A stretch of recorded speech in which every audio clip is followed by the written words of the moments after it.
Guten Abend, liebe Zuschauerinnen und Zuschauer. Ich begrüße euch herzlich zum heutigen Panorama aus Bern. Wir haben folgende Beiträge für eure Sendung. Die Gemeinderatswahlen in Köniz und der Vorverkauf für die UEFA Women's Euro 2025 hat gestartet. Der erste Wahlgang in Köniz hat keine Klarheit über einen frei werdenden GLP-Sitz gebracht. Der Thomas Marti möchte das ändern. Warum, hat Anina Häusli für unsere Erfahrung gebracht. Herr Marti, wieso wollt ihr Gemeinderat werden in Köniz? Ich will Gemeinderat werden in Köniz, weil ein Sitz der Grünliberalen frei wird und der Sitz in die politische Mitte gehört. Und die GLP ist in Köniz die politische Mitte oder ein Teil der politischen Mitte. Das ist das eine. Und auf der persönlichen Ebene bin ich der Meinung, dass ich mich mit meiner Erfahrung, beruflicher Erfahrung, fachlich wie auch persönlich dazu eignen, hier Brücken zu bauen und in den Sachthemen, den grossen Herausforderungen, die wir haben, wie Klimaanpassungen und Finanzen, einen Teil dazu beitragen, dass es unserer Gemeinde auch in Zukunft gut geht. Wir sind hier in der Bibliothek Köniz. Wieso sind wir hier?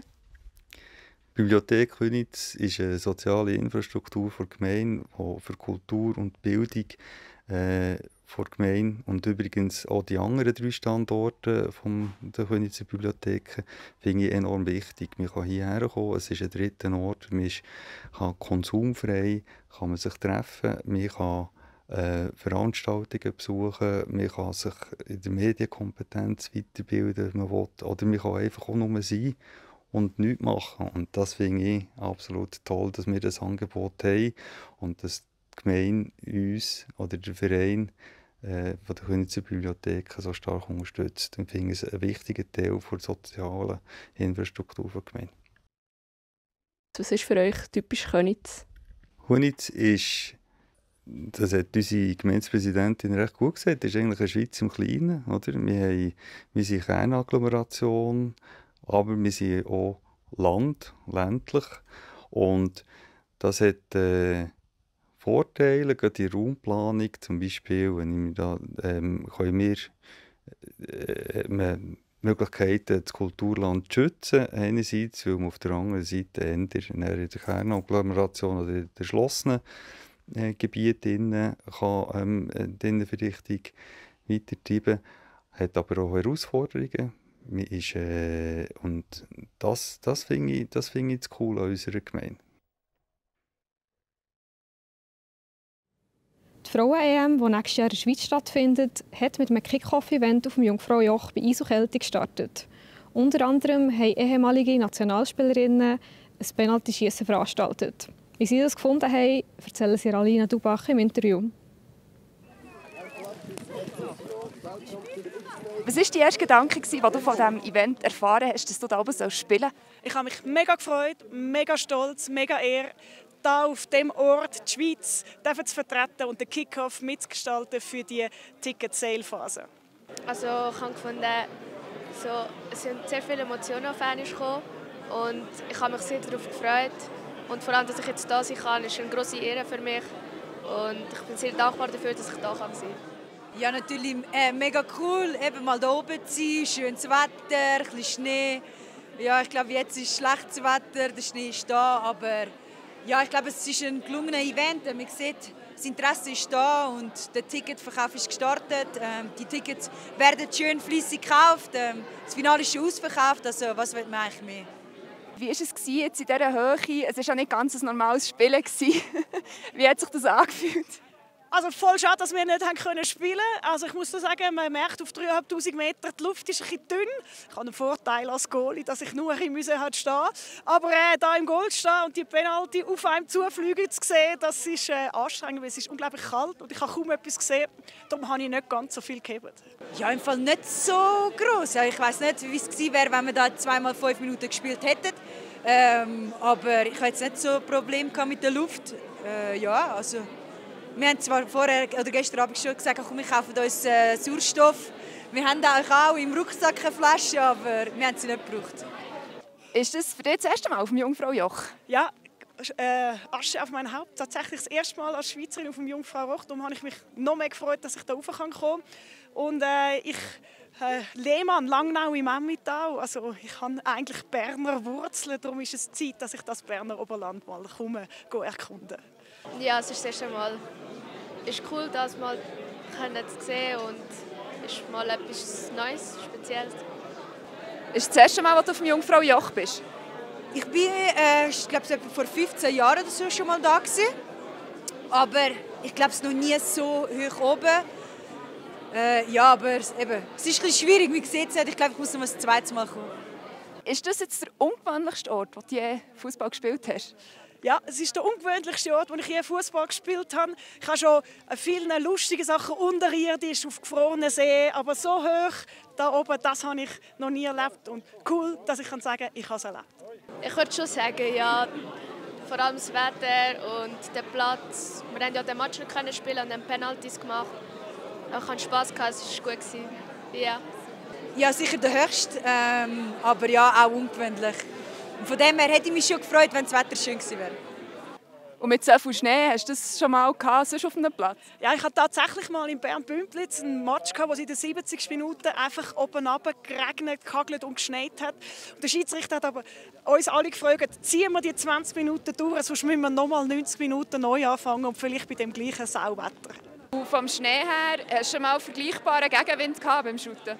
Nein, das nicht. Der Wind ist wirklich recht stark. Ich weiß nicht, wie viele Stundenkilometer. Ja, aber eben, es wäre schön gewesen, wenn die Sonne da gewesen wäre. Aber jetzt ist es so gewesen, wie es ist.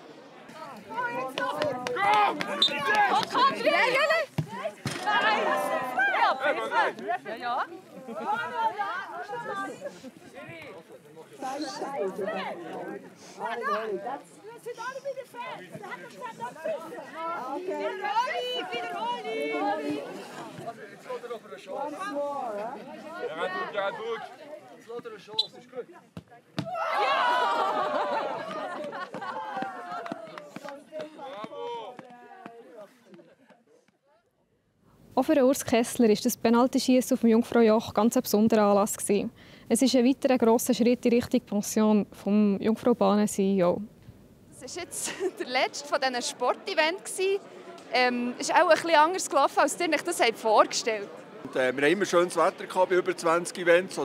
Es hat nie geschneit. Und jetzt haben wir halt einen richtigen Wintertag gehabt, wie es sein kann. Aber ich würde sagen, vor 2 Stunden hat es noch 100 Kilometer gekutet auf dem Gletscher und wäre noch viel schlimmer gewesen. So haben wir wenigstens so das Penaltyschiessen machen. Das ist der letzte Event. Warum? Also ich habe die Events gestartet und vielleicht gibt es sicher wieder schrittweise Events, aber für mich persönlich war es so ein Abschluss gewesen. Angefangen mit Fußball, aufhören mit Fußball und es sind natürlich viele tolle Erinnerungen. Mit Fußball angefangen und auch aufgehört, ist das für euch der Lieblingssport, der Herzenssport? Ich habe natürlich auch selber Fußball gespielt, aber ein bisschen zu wenig Talent gehabt. Es hat nicht über die zweite Liga rausgelenkt, aber für mich natürlich sicher auch eine gewisse Herzensangelegenheit, genauso wie zum Beispiel auch das Eishockey, das wir jetzt gemacht haben. Mit diesem Event geht es für euch auch so eine Ära zu Ende von diesen grossen Projekten. Euer Nachfolger ist schon gewählt. Spürt ihr schon langsam den Ruhestand näher schleichen? Ja, ich denke, ich habe gar keine Zeit. Wir haben noch so viele Projekte und werden noch so viele Projekte aufgleisen. Und die Zeit geht extrem schnell. Und ich freue mich jetzt noch auf die, ich sage jetzt, die letzten 8 Monate bei den Jungfraubahnen. Und ein grosser Teil von meinem Leben geht vorbei, ein Lebensabschnitt nach 38 Jahren Jungfraubahnen. Aber ich freue mich natürlich umso mehr auf einen neuen Lebensabschnitt. Das glaube ich. Es gibt ja Leute, die haben ein bisschen Angst vor der Ruhe im Ruhestand. Ich habe den Eindruck, bei euch wird das auch kein Problem. Ich glaube schon, dass ich mich schon beschäftigen kann und werde sicher auch noch das eine oder andere machen. Aber sicher nicht mehr mit einem vollen Terminkalender, einer vollen Agenda, dass ich es vielleicht auch einteilen kann. Und halt dazwischen kann sagen, das gefällt mir, das mache ich und das mache ich nicht. Und das habe ich im heutigen Job halt nicht können. Dann gibt es manchmal Sachen, die man halt machen muss. Und auf das freue ich mich vor allem, auf die Freiheit. Das ist eigentlich das Schönste, was ein Mensch haben kann, wenn er frei ist und kann entscheiden, was er selber machen will. Vom Jungfraujoch in unser Zusammen im Zentrumstudio, wo der Matthias Mast auf uns mit einem weiteren Gast wartet. Mein Gast heute ist die erste Gefängnisdirektorin der Schweiz, Marlies Pfander. Sie berichtet über ihre Erlebnisse, die es übrigens auch in Buchform gibt. Das war es mit dem heutigen Panorama. Mehr Informationen zu den einzelnen Beiträgen findet ihr auf www.plattformj.ch. Im Anschluss erzählen noch Kollegen von Meteo News, wie das Wetter in den nächsten Tagen wird. Ich danke euch vielmals für zuzuschauen. Ade miteinander. Das Wetter wird euch präsentiert von Made in Bern.